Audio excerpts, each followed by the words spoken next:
रात का समय था और सिसिलिया अपने पति एड्रियन के साथ बिस्तर पर होती है। सिसिलिया को जब यकीन हो जाता है कि एड्रियन गहरी नींद में सो चुका है, तब वह चुपचाप अपने बिस्तर से उठती है और इस शानदार घर को छोड़कर भागने की तैयारी करती है। असल में एड्रियन सिसिलिया के साथ बुरा व्यवहार करता था, उसे मारता पीटता था और इस घर में कैदी की तरह रखता था। इन सबसे परेशान होकर सिसिलिया ने आखिरकार यहाँ से भागने का फैसला किया। वह अपना बैग उठाती है और जाने से पहले घर में लगे सभी सीसीटीवी कैमरों को बंद कर देती है ताकि कोई उसका पीछा न कर सके।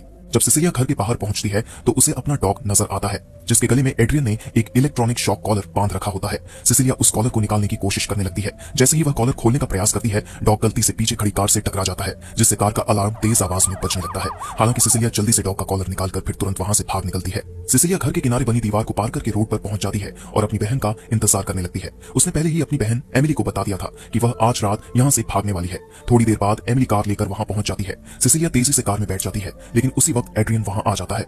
एड्रियन अपने हाथों से कार का शीशा तोड़ने की कोशिश करता है ताकि उन्हें रोक सके, लेकिन एमिली तुरंत कार तेज गति से आगे बढ़ा देती है, जिससे वे एड्रियन से बचकर वहां से निकल जाती है। 2 हफ्ते बाद सिसिलिया अपने सबसे अच्छे दोस्त जेम्स लेनियर और उसकी बेटी सिडनी के घर में रह रही होती है। हालांकि उसके मन में अब भी एड्रियन का खौफ बना हुआ है। एड्रियन ने उसे इतना ज्यादा टॉर्चर किया था कि अब दूर रहकर भी सिसिलिया को उसकी मौजूदगी का डर सताता रहता है।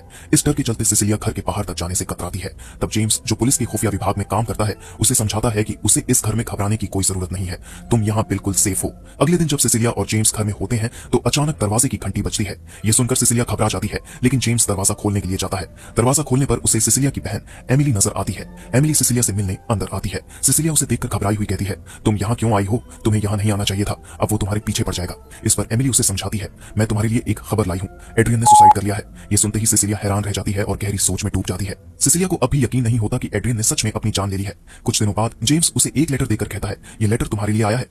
सिसिलिया लेटर को देखकर हैरान रह जाती है और सोच में पड़ जाती है कि यह लेटर इस पते पर कैसे आ सकता है, क्योंकि इस एड्रेस के बारे में तो किसी को भी जानकारी नहीं है। खैर, जब वह लेटर को खोलकर पढ़ती है तो उसे पता चलता है कि एड्रियन ने मरने से पहले उसके नाम $5 मिलियन किए हैं। सिसिलिया को उन पैसों को पाने के लिए एड्रियन के भाई टॉम से मिलना पड़ता है, जो एक वकील है। इसीलिए वह एमिली के साथ टॉम के पास जाती है और उससे इन पैसों के बारे में बात करती है कि यह रकम उसे कैसे मिलेगी। टॉम उसे समझाता है कि यह पैसा उसे हर महीने $1 लाख की किस्तों में दिया जाएगा और इस तरह 4 साल में पूरी रकम उसके बैंक अकाउंट में ट्रांसफर हो जाएगी। टॉम सिसिलिया को कुछ दस्तावेजों पर साइन करने को कहता है। सिसिलिया बिना कोई सवाल किए उन दस्तावेजों पर साइन कर देती है। घर पहुंचने के बाद सिसिलिया जेम्स को बताती है कि वह हर महीने $100 सिडनी के बैंक अकाउंट में ट्रांसफर करेगी, ताकि सिडनी एक अच्छे कॉलेज में पढ़ाई कर सके। अगले दिन सुबह सिसिलिया सिडनी के लिए ब्रेकफास्ट बना रही होती है। जब वह सिडनी को उठाने के लिए रसोई छोड़कर जाती है तो हम देखते हैं कि टेबल पर रखा चाकू अपने आप गिर जाता है। इसके साथ ही गैस का चूल्हा, जो धीमी आंच पर चल रहा होता है, अचानक तेज हो जाता है, जिससे सिडनी का ब्रेकफास्ट जलने लगता है। लेकिन तभी सिडनी वहां आ जाती है और आग को अग्निशामक यंत्र से बुझा देती है। अब रात को जब सिसिलिया सिडनी के साथ सो रही होती है तो उसकी चादर अचानक अपने आप खिसक कर बेड से नीचे गिर जाती है। सिसिलिया की आंख खुलती है और वह देखती है कि चादर नीचे पड़ी हुई है।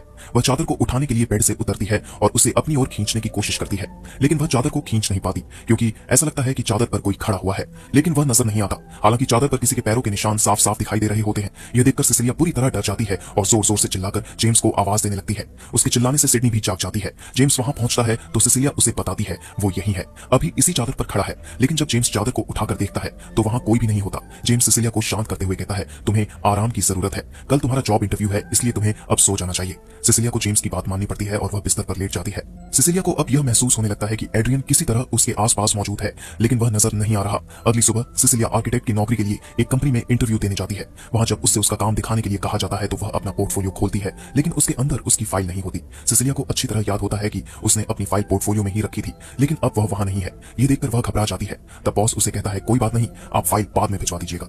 सिसिलिया किसी तरह इंटरव्यू जारी रखती है, लेकिन भीतर ही भीतर वह परेशान महसूस कर रही होती है और वो अचानक बेहोश होकर जमीन पर गिर जाती है। उसे तुरंत अस्पताल ले जाया जाता है, जहां उसे पता चलता है कि उसके शरीर में बहुत अधिक मात्रा में डाइजेपाम पाई गई है। यह दवा आमतौर पर एंजाइटी के दौरे रोकने और शराब छोड़ने में मदद के लिए इस्तेमाल की जाती है। घर लौटने के बाद सिसिलिया नहाने जाती है। नहाते समय उसे बाथरूम में वही डाइजेपाम की दवा मिलती है जिसे वह एड्रियन के घर पर भूल गई थी।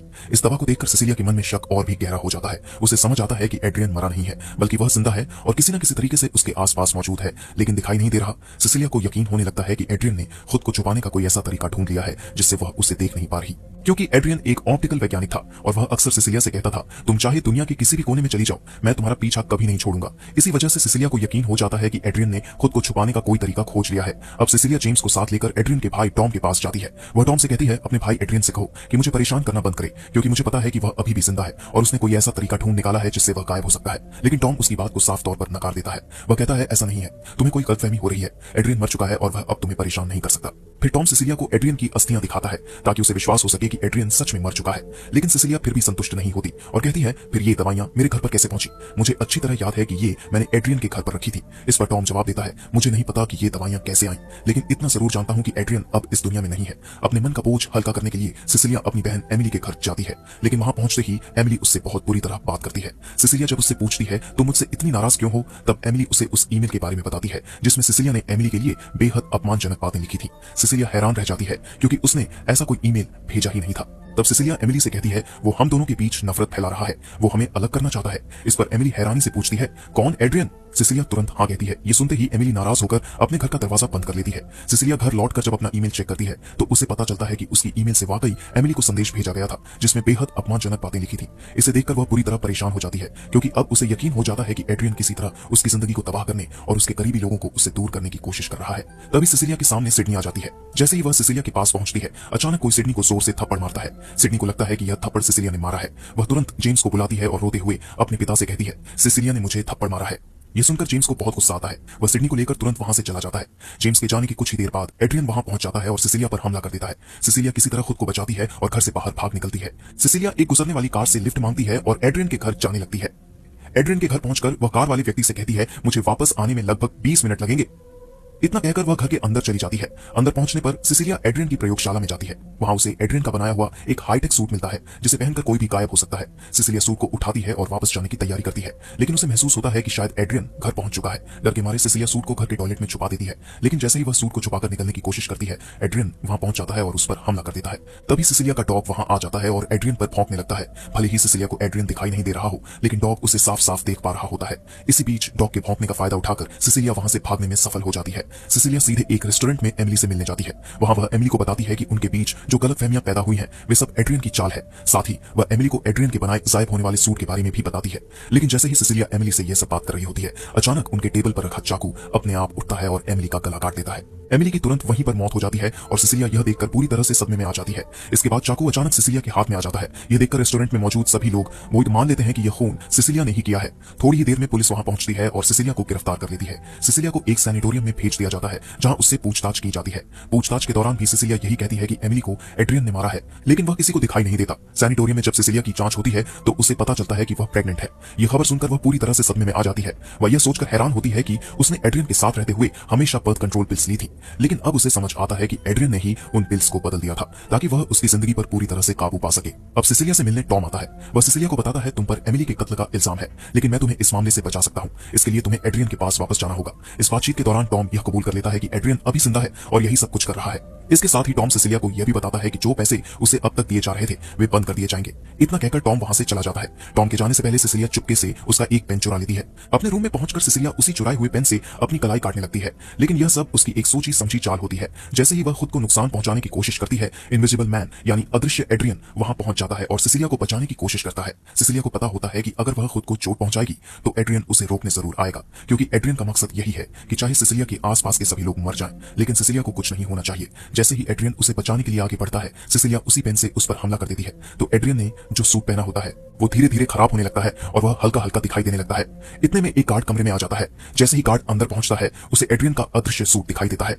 यह देखकर वह पूरी तरह डर जाता है। गार्ड एड्रियन को रोकने की कोशिश करता है, लेकिन एड्रियन उस गार्ड को मार डालता है। यह देखकर सिसिलिया घबराकर वहां से भागने की कोशिश करती है, लेकिन बाहर खड़े गार्ड उसे पकड़ लेते हैं। तभी गार्ड्स को भी एड्रियन का अदृश्य सूट नजर आने लगता है।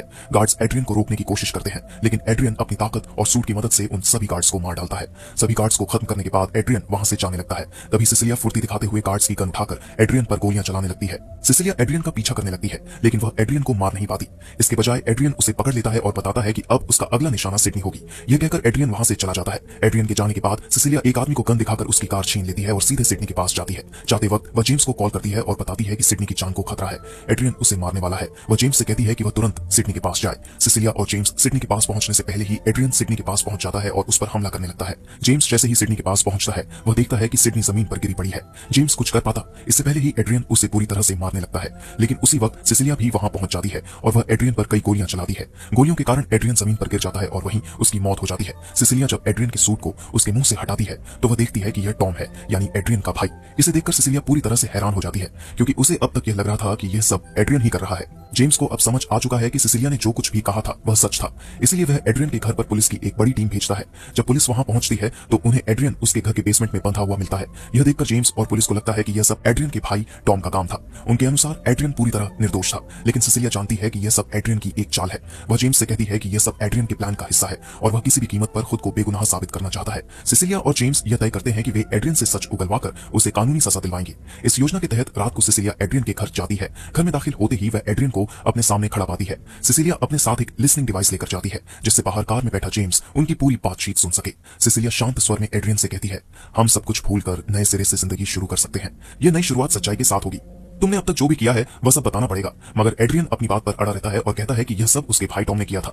इस पर सिसिलिया शांत रहती है और कहती है, मैं बस टॉयलेट होकर आती हूँ। वह टॉयलेट में पहुंचकर वही गायब होने वाला सूट पहन लेती है जिसे उसने पहले से वहां छिपा रखा था। सूट पहनने के बाद वह अदृश्य रूप में वापस एड्रियन के पास जाती है। वह टेबल पर रखे चाकू को उठाती है और एड्रियन का गला काट देती है, जिससे एड्रियन वहीं पर दम तोड़ देता है। इसके बाद सिसिलिया वापस बाथरूम में जाकर सूट उतार देती है। सिसिलिया बाथरूम से बाहर आती है और एड्रियन को खून से लथपथ जमीन पर पड़े देखकर ऐसे रिएक्ट करती है जैसे उसे कुछ भी नहीं पता। वह जानती थी कि यह पूरा घटनाक्रम कैमरे में रिकॉर्ड हो रहा है। फिर वह कैमरे की ओर देखते हुए नोइक पर कॉल करती है और बताती है यहां एड्रियन ने सुसाइड करने की कोशिश की है। इसके बाद वह चालाकी से कैमरे की नजरों से बचकर अपने डॉग और एड्रियन के हाईटेक सूट को लेकर वहां से जाने की तैयारी करती है। लेकिन जब वह दरवाजे की ओर बढ़ती है तो उसे जेम्स वहीं खड़ा मिलता है। सिसिलिया जेम्स से कहती है, एड्रियन ने अपनी जान खुद ले ली। इसका सबूत तुम्हें घर के सीसीटीवी कैमरों में मिल जाएगा। जेम्स उसकी बात सुनते हुए गौर करता है कि सिसिलिया के हाथ में वही हाईटेक सूट है जिसे पहनकर कोई भी अदृश्य हो सकता है। ये देखकर जेम्स को तुरंत समझ में आ जाता है कि सिसिलिया ने ही इस सूट का इस्तेमाल कर एड्रियन को मारा है, लेकिन वह इसे जानते हुए भी सिसिलिया को जाने देता है। जेम्स समझता है कि एड्रियन ने सिसिलिया को मानसिक और शारीरिक रूप से इतना प्रताड़ित किया था कि सिसिलिया के पास खुद को बचाने का और कोई रास्ता नहीं बचा था। सिसिलिया हाईटेक सूट और अपने डॉग को साथ लेकर वहां से चली जाती है। अब वह एड्रियन के चंगुल से पूरी तरह आजाद हो चुकी है। इस हाईटेक सूट को वह भविष्य में अपने फायदे के लिए इस्तेमाल करने का इरादा रखती है और इसी सीन के साथ ये मूवी यहीं पर खत्म हो जाती दोस्तों।